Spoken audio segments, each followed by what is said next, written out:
আমি রাসূলের রওজার পাশে দাঁড়িয়ে শুধু এভাবে হাত তুলেছিলাম যে পুলিশ পাহারা দেয় ওখানে, আমার হাতের উপরে ওই যে লাঠি হাতে থাকে। তো বাড়ি দিয়ে বলছে, কি চাচ্ছেন আপনি? কিছু চাই না, রাসূলের জন্য দোয়া করছি। আমি আরবিতে ওনারে বললাম, উনি ওনার ভাষা দিয়ে আমারে বলছে, কি বলেন? আপনি যদি দোয়া করার দরকার হয় কাবা শরীফের কাছে, কাবার দিকে তাকান, কাবার মালিকের কাছে কিছু বলেন। রাসূলের কাছে আপনি কি চান? ও মনে করছে আমি কিছু চাচ্ছি।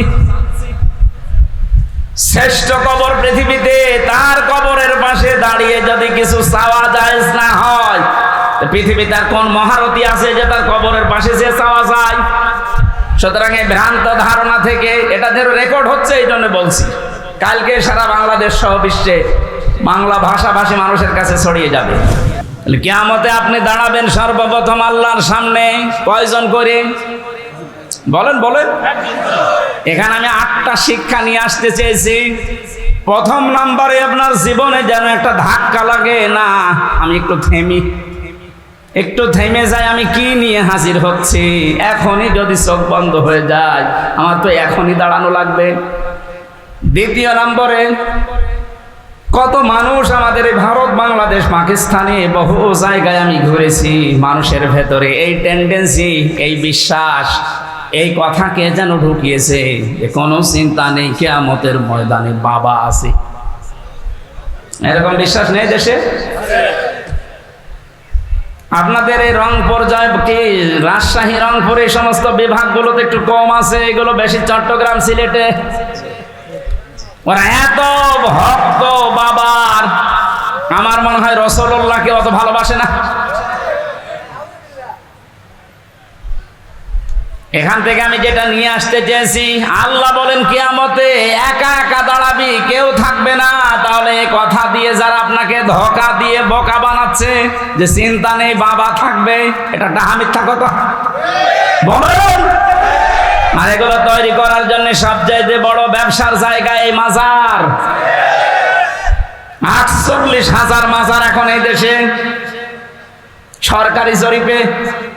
আপনি একটা মাজার দেখান যেখানে শরীয়তের বিরোধী কাজ নেই, একটা দেখান।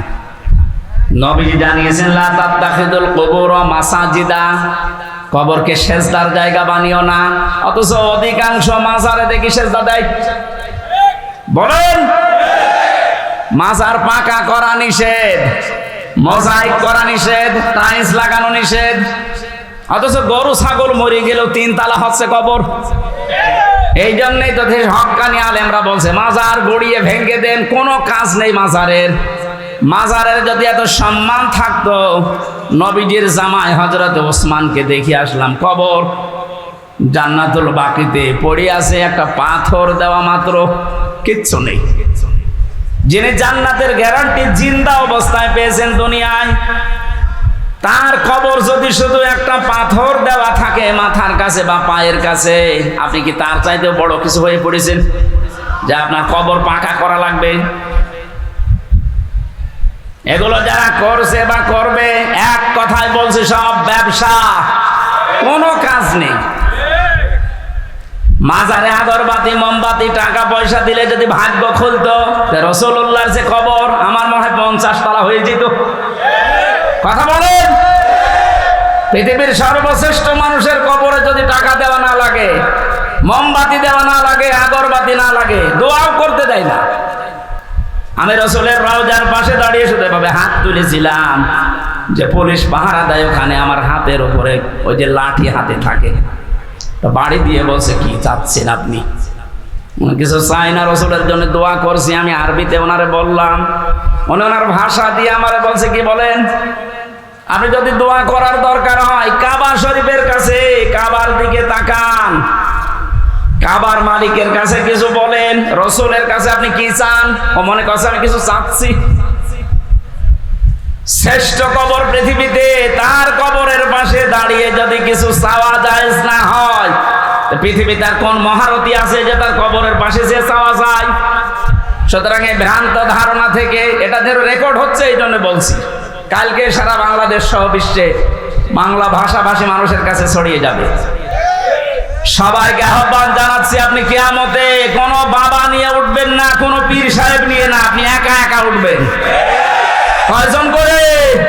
স্রেফ একা, কেউ থাকবে না। আপনি আবার মিলান যে আপনি কি জবাব দেবেন। এ ধারণা যারা ঢুকিয়েছে তাদেরও এটা ওদের দরবার টিকানোর ব্যবসা। আমি তো কোরআনের আয়াত বলে দিয়েছি, সূরা মারিয়াম 95 নম্বর আয়াত। এর উপরে আর কোন দলিল পৃথিবীতে আছে? এরপরও যদি কারো মন খারাপ হয় তাহলে এই আয়াত কেটে বাদ দিয়ে দিন। না, এবার আর পারবে না। বিচারের দ্বিতীয় ধাপ, আমাদের এই বাংলাদেশে 4 প্রকারের রায় হয় আমরা দেখেছি। এই জয়পুরহাটের জেলা আদালত যেটা আছে, এখানে ম্যাজিস্ট্রেট কোর্টে একটা রায় হয়, এরপরে জজ কোর্টে আবার রায় হয়। এখানে যদি আপনার রায় বিপক্ষে যায় আপনি হাইকোর্টে যান ঢাকায়।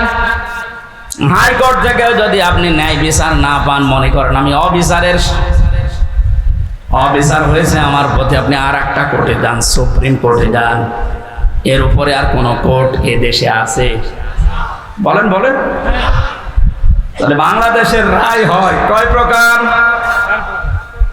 আল্লাহ পাক যে রায় দেবেন কিয়ামতের ময়দানে, যে ধাপ বানিয়েছেন, আমাদের যেমন 4 ধাপ, আল্লাহর রায় হবে 2 ধাপ। প্রথমে আল্লাহ আপনাকে ডাকবে স্রেফ একা একা, দ্বিতীয় নম্বরে আপনাকে এবার আর একা ডাকবে না।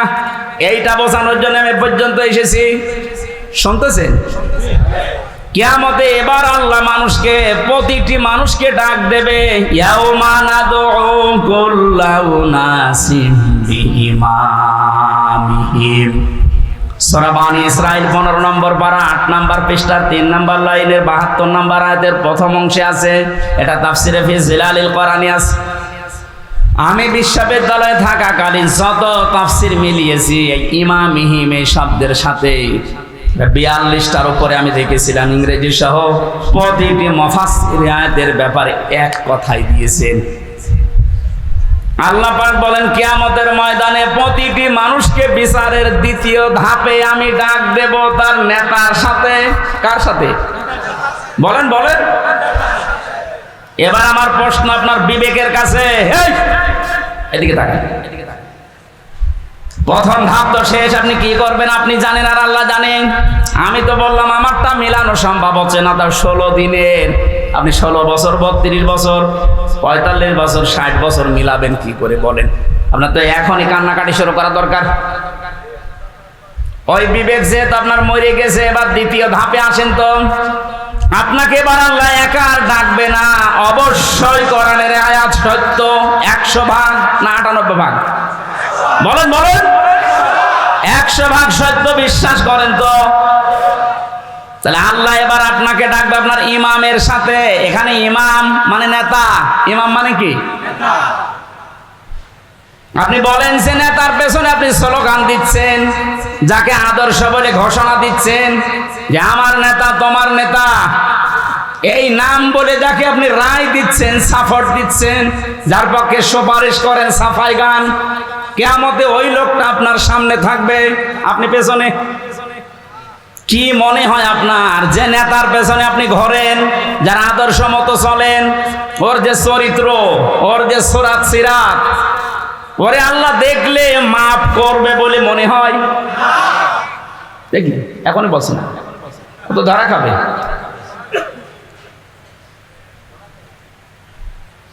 আমি তামাশা করার জন্য বলি না, আমার ইমান থেকে বলছি। কোরআনের এই চোখটা লাগিয়ে আমি দেখতে পাচ্ছি আমরা 100 জনের এই দেশে 98 জন ধরা খেয়ে বসে আছি। এই জন্য বলছিলাম এটা স্রেফ দুনিয়ার বিষয় হলে বলতাম না, এর সম্পর্ক আখিরাতের সাথে।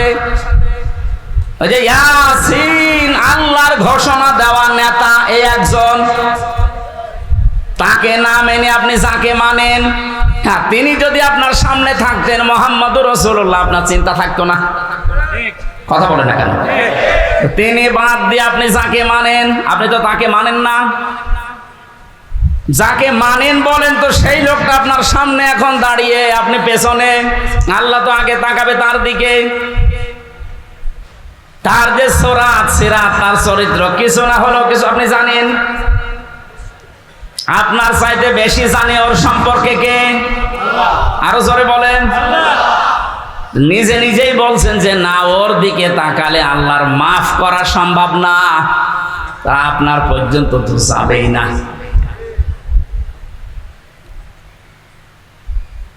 আমার ভয় হচ্ছে এই কারণে যে আমরা না জানি ওই ময়দানে অধিকাংশ মানুষগুলো দাঁড়িয়ে থাকি কিনা।